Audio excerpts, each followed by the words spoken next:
May the words of my mouth and the meditations of all of our hearts be pleasing in your sight, O Lord, our rock and our Redeemer. Amen. Please be seated. Good morning, everyone. Great to see you all, as always. Today, I'm going to continue in our discussion on the topic of generosity. November is our generosity month at St. John's. It's when we do our pledge season. And today, we're going to just talk a little bit more about this amazing subject, generosity.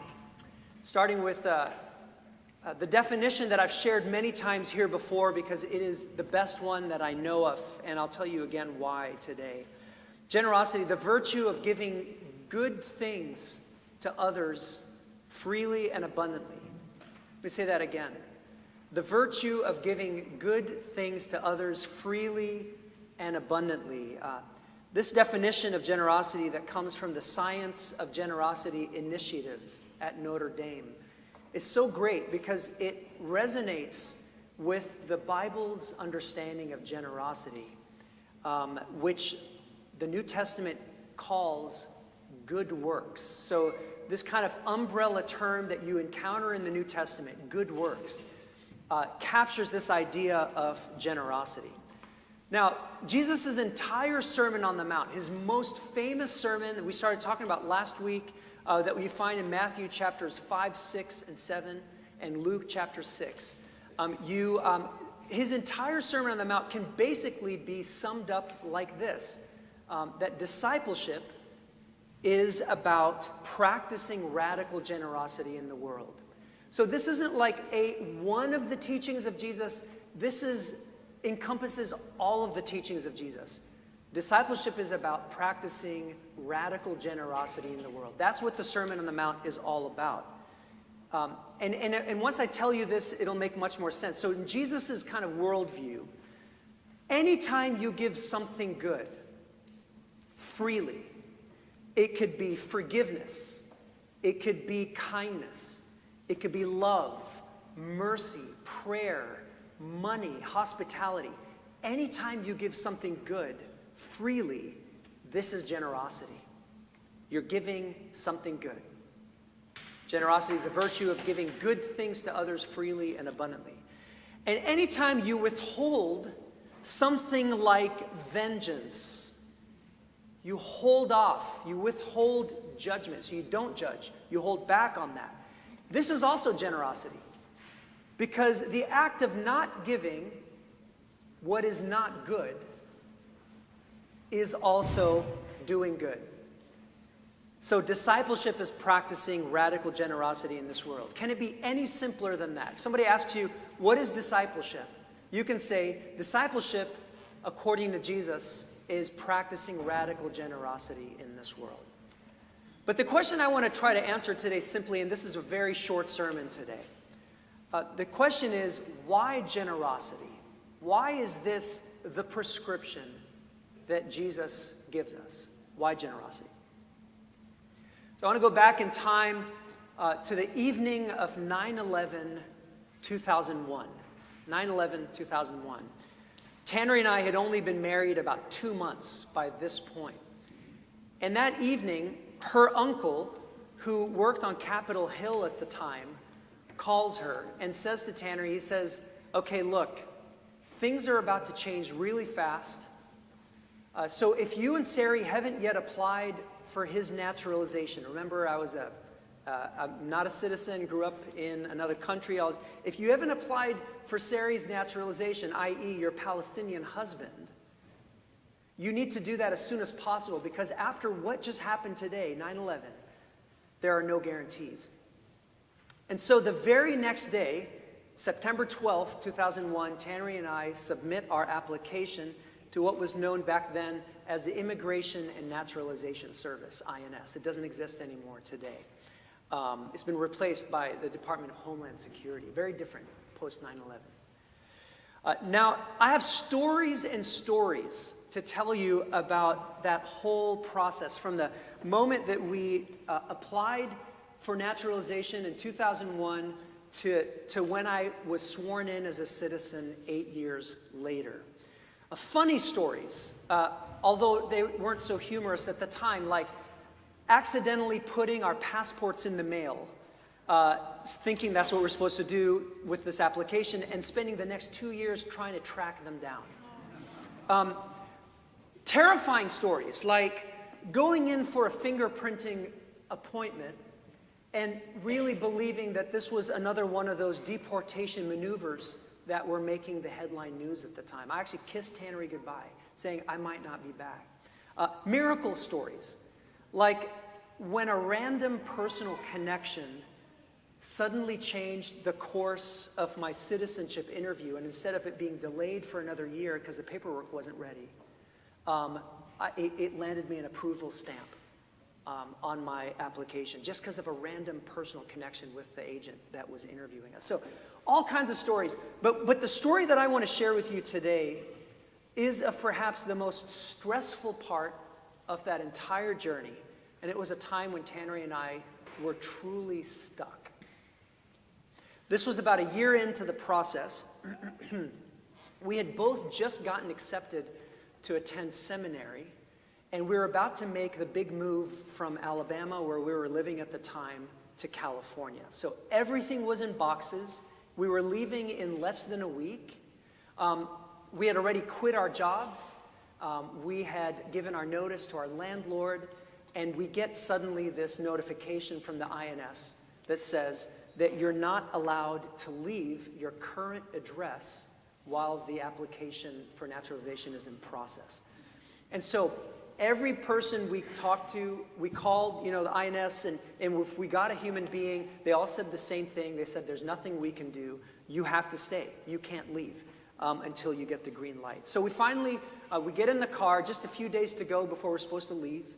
We make the 2.5-hour drive to Atlanta, Georgia, where the regional INS office is, just to see if we can find a human being who could listen to us and talk to us about this.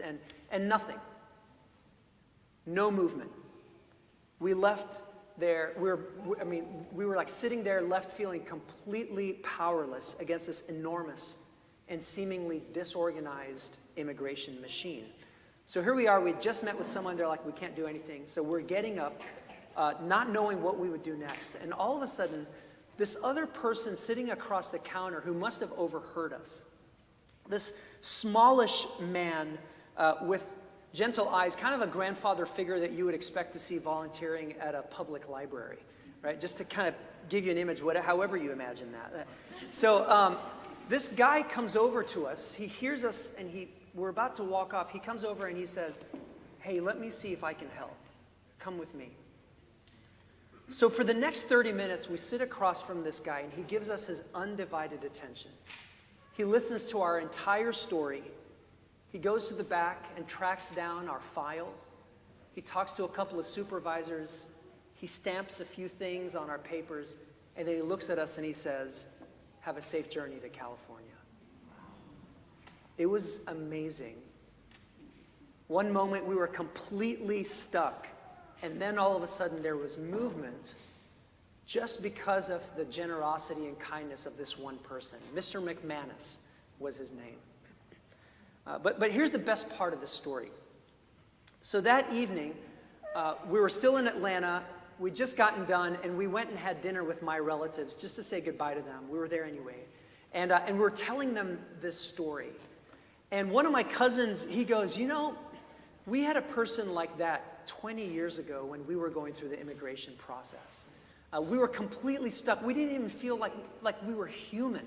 We were treated just like another number, and our paperwork wasn't right, and everything was going south. And then this one person stepped in and helped us. It was the kindest and most generous person we've ever met. And I said to him, do you remember his name by any chance? And he goes, of course I do. We all do.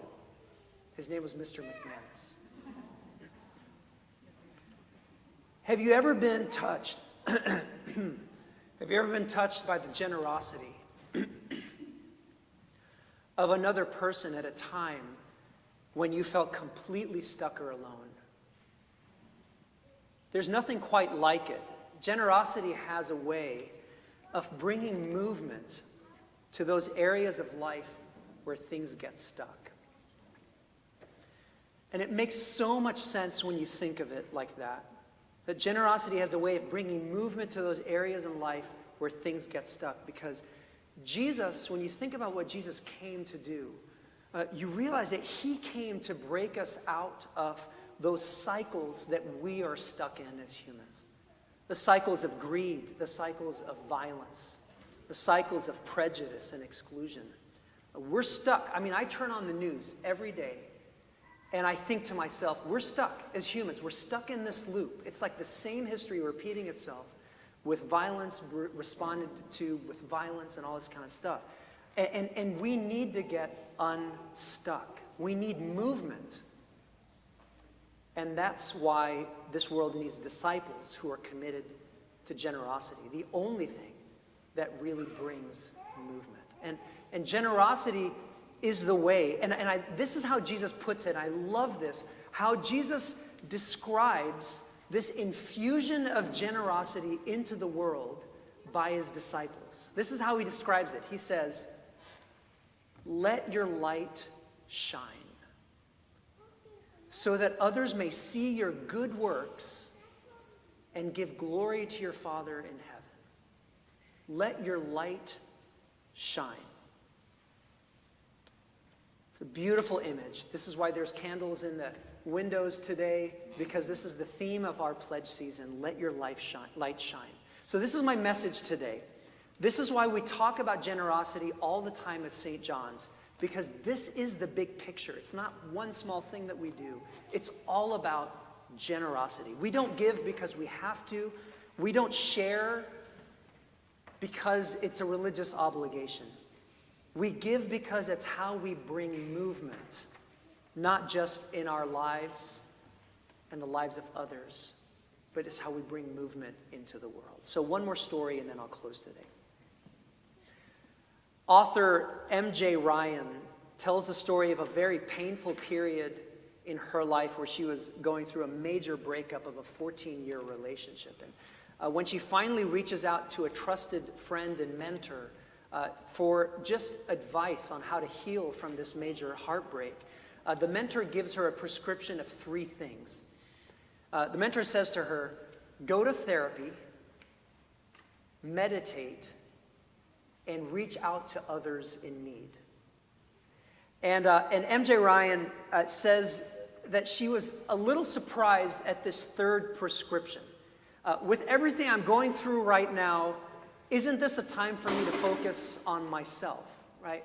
That's what she was thinking to herself. Like, I'm not feeling very generous with everything that's going on. I feel like I just want to like hold up in my home. Isn't this a time to just focus on myself? But she decided to follow the advice of this mentor, and she puts herself out there volunteering with an organization that brings meals to the poorest and most marginalized in her community. And she says that what she ended up experiencing was that this generosity to others at a time when she was feeling most vulnerable and broken somehow helped her make meaning of her own suffering. And she didn't understand at first why this prescription would be there. But after she engaged in it, she realized that action of generosity brought movement into her life. But generosity has a way of bringing movement to those areas of life where things get stuck. There's nothing quite like it. So let me close today with a few questions. Where do you need movement in your life right now? Where do you need movement? Where are you feeling stuck? Where have things gotten stagnant? I know this is a very personal question. Just take a moment. Where do you need movement in your life right now? When you look at the community around you, where do you see a need for movement? I'm telling you today, generosity, there's nothing like it. It has a way of bringing movement to those areas in life where things are stuck. Generosity brings hope, it brings healing, it brings motion. You are the light of the world, Jesus said. A city on a hill cannot be hid. No one, after lighting a lamp, puts it under a bushel basket, but on a lampstand where it shines and brings light to everyone in the house. In the same way, let your light shine before others, so they may see your good works and give glory to your Father in heaven.